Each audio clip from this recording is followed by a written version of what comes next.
Hey, you guys. Listen. Look who I'm here with. Hi, Carlotta. Hi, yes. You guys know it don't take much to make a sister excited, except when I'm around movers and shakers. It's something about having that kindred spirit of someone who is greatly deserving of a Fighter of the Year award. Oh, thank you. You know, and here's the funny part, y'all. I'm gonna be real transparent. Our fighters are so humble and cute that every time we want them to do stuff like this, they're like, what? Exactly right. Listen, I got pictures with her running for kids, and they're all like, she ain't even telling us all the details. But I make sure they knew. Right. That she was walking this red carpet. She needs a gown and a mask and a cocktail table. Right. So tell me why you, first of all, what was your thoughts when you first got chosen as Fighter of the Year?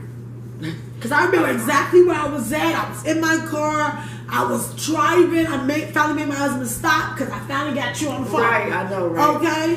I mean, I guess for me, just like super excited. Still, like, I'm honored, but at the same time, I guess in life, when you go through life and you're just doing what you do, you kind of feel like, what am I getting awarded for? Like, I'm just living for real. And then when you mentioned some of the other people that's getting honored, I'm like, I'm getting honored with Dr. Myers? Right. Hello. Right. So that's a big deal because, you know, I have so much love and respect for Dr. Myers and some of the other people that are being honored that it makes me feel like wow, you know, I'm just appreciative. Let me tell you something. It's so cute to even hear her say that. When I tell you this single mommy woman of 4 kids, okay, 4 kids, you will see the pics because I couldn't wait to take pictures of all these degrees over here. Let's just keep it real. So it's one thing to break the stigma or the idea that single mom, teen pregnant moms cannot do anything. That means your life is over. Right. I truly believe just in that department alone, people hear your story across the country because all 10 cities and neighboring cities gonna know who Carlotta is. There's gonna be people in like Chi-Town like, oh my God, right, sending you Facebook requests, okay? Because this young lady has a master's degree in mental health, which is such a big deal within itself, you guys. It's a big deal to be a single parent and make a decision to go to school, not just her associates, because trust me, that's a big deal. Right. Not just her bachelor's, but her master's. And then her son, she has 1 son, you guys. Her son walks in here, right? And I just saw at the exact same time I'm walking over to take a picture of her awards, and I saw a name I didn't know familiar because you know, writing those little cute words, but it was her son. I said, hold up. I knew your girls was killing it, but that's the memo that this young black father is at University of Akron going after his bachelor's and he has his associates. That's a big deal, Carlo. That alone deserves as many awards as I can gather. And that's probably one of the reasons why your award is that prestigious to me. Right. Because initially, I just went in the direction of health and talking about your story. So once I'm learning, like, just overcoming health is a big deal. Right. But then also going through some of the trials you went through for yourself for mental health. Mm-hmm. And yet to decide to get up and fight is huge. Because Right. you know and I know what most people do, right? It's a wrap. You just shared with me of a young lady who committed suicide just 2 years ago. And I tell people I have a big empathy for those who are suicidal and those families who people go through that, Right. because we know it's real, Yes. and that is not far-fetched for many of us. So tell me, on top of being a single mom, on top of pretty much probably the black sheep, because most superstars are, and on top of fighting some ailments. First of all, tell us some of the ailments, but also what's keeping you fighting instead of throwing in the towel? The Lord himself How keeps me about that? fighting. How about that? I was diagnosed with rheumatoid arthritis and lupus back in, I want to say it was 2010. And basically for me, my story was that for about 2 to 3 years, I was just having all kinds of complications with my body. So I went from praise dancing, from teaching others how to praise dance, to being a very physically strong person, to not being able to hold my coffee cup. And I was confused. So I was just like going to the doctor trying to figure it out, like what is wrong. Sometimes I'm getting up in the morning and I can't even stand up to go to the bathroom. I have to call somebody in the room to help me get out of my bed because my body is like giving me all these kinds of pains and stuff. And so I really had no clue what was going on. And so it took about 2 or 3 years for the diagnosis to come. When my diagnosis initially came, I think it probably was one of the hardest things that I've ever been through because, number one, because I wasn't trying to receive it. I just wasn't. So, you know, most things in life that I've seen or been through, I kind of just go through. And I feel like it's cool, it's good, I handled it, I'll get over it. And this health thing, I really just couldn't get over it. And I felt like for many places in my life back then, I couldn't get up. You know what I mean? I felt like I was trying to get it together. I was trying to work still. I got my master's degree in 2010, and so my goal was to keep it moving, you know. And what year did you get diagnosed? I believe it was the same year. So while I was getting my master's degree, my illnesses was happening all while I was in grad school. So in the midst of grad school, literally, I was like in the hospital, going to the hospital, going to emergency, you know, trying to figure out what was going on. Absolutely. The following year, like I said, I was still working, still trying to move forward, and all of a sudden, my body just wouldn't allow me. Look at that. And I had to stop working. I had to really shut everything down and start focusing on my health. So, what year was that? Do you know? I want to say it was 2012. Gotcha. So for about 3 years, I did not work, and I kept trying to work. And so what would happen is I would go to work, then get sick, not be at work, then go to work, get sick, not be at work. So, you know, I really did not work for about 3 or 4 years. And during that process, you know, I've had surgeries, I've had hospitalizations. I had a medicine that I most recently stopped taking, but I had to give myself shots at home every week. I can't even swallow pills, so taking medicine is just like horrible for me.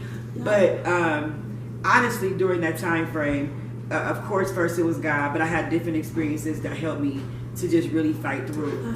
Of course, it was my children. Absolutely. Of course, it was, you know, like knowing that at the end of the day, somebody else is worse off than me. How about that? I actually had a personal story of a little girl, and I'm going to speak her name just because I know that her mother won't mind, but when I was going through the things that I was going through, it was very private. So most people didn't know what was wrong. They just knew they didn't see me as often. And so my daughter's best friend at the time, Rihanna Putnam, was struggling, and she had got diagnosed with leukemia.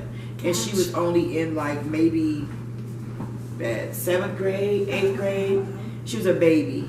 And what I remember saying to myself is, if this baby can go through all the things that she's going through, and I seen her fight like no other for her life, then I just felt like I didn't even have room to complain. How about that? So even though I had moments where I know that I was giving up, I will oftentimes remember her and just remember the things that she was going through and try to snap myself back to it.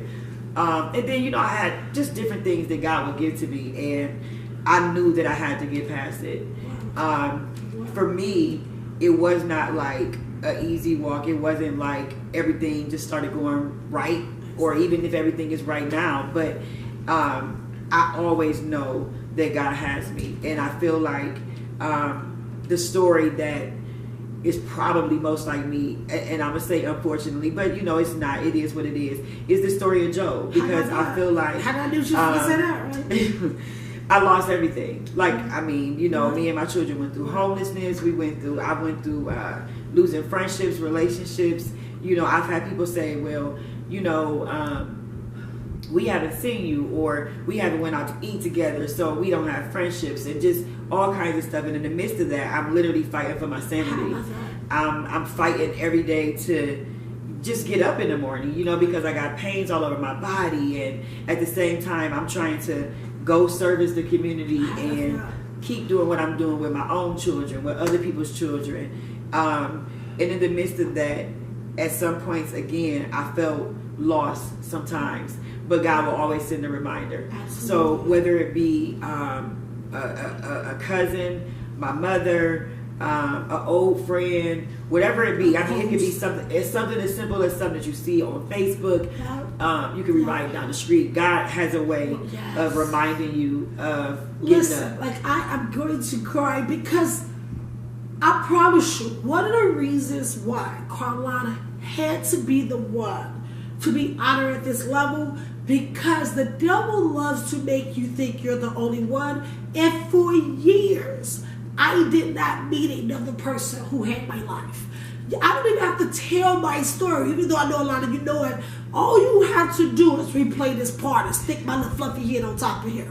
Everything from the diagnosis and, okay, I'm just going to keep fighting. That ain't going to hold me back, because that's the initial thing a child of God does. All right, somebody put some oil on me, somebody going to pray for me, the healing is the children's bread. God's going to do this thing. And it will shake your faith and your foundation when you're attempting to fight and your body starts to shut down. Because the crazy part about movers and shakers, people like me and you, in our eyes, we doing so many great things that we feel we're called to do. Right. Doing stuff in the community, doing stuff for our kids, involved with church.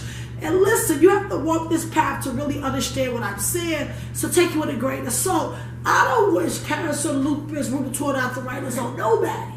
However, it's a little bit heart-wrenching with someone who's doing so many great things.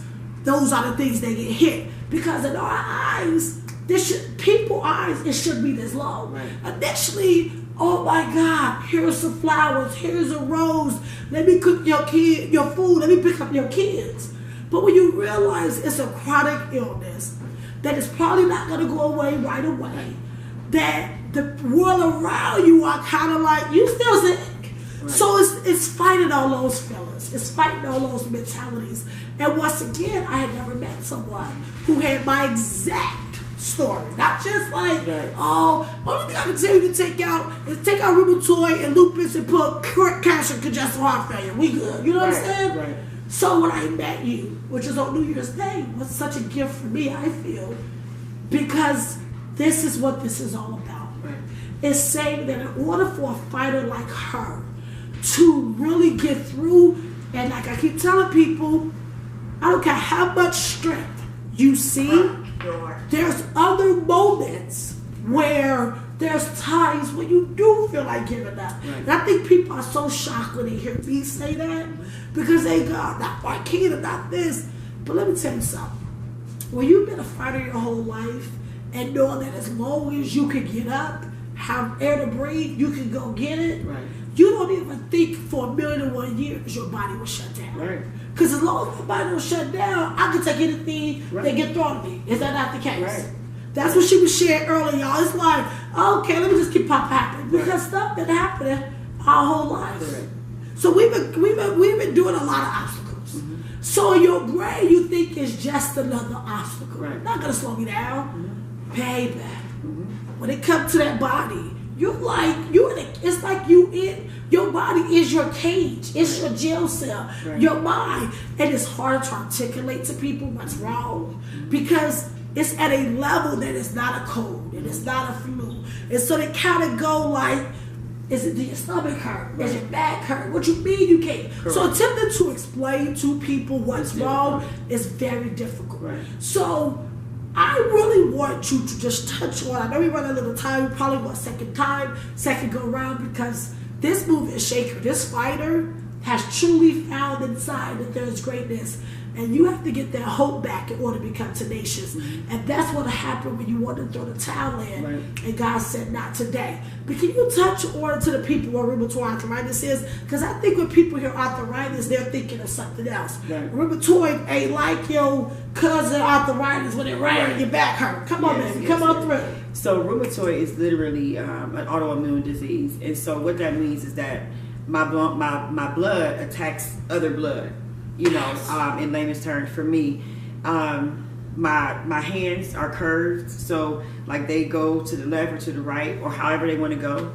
I have bones in different places in my body where at certain days the swelling gets so great that the bones stick out the opposite direction. So it's just very painful. Yes. And I actually have it all over my body. So, you know, my hands and my feet are most affected. Right. So there's been times in my life where, you know, I've been on a walker. I've had to utilize a walker just to get around the house because I couldn't really, you know, walk.